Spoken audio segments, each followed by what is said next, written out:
Welcome back to the channel. In today's quick video, I'm going to show you how to cancel YouTube TV membership. For that, you will have to come to YouTube TV, and here you just have to simply log in into your account. After that, click on your profile icon in the top right hand corner and click on settings. Now once you are in your settings, you will see this membership tab. So here right next to the basic plan, you will have to click on the manage option, and after clicking on manage, you will be able to see this pause or cancel section.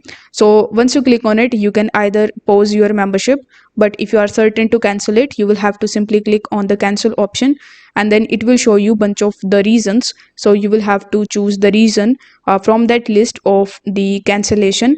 After selecting the reason, you just have to simply click on the cancel or the submit button again, and your request will be received by YouTube TV, and you will be able to easily cancel your subscription or your membership on YouTube TV. So if this video helped you out, don't forget to like the video and subscribe to the channel.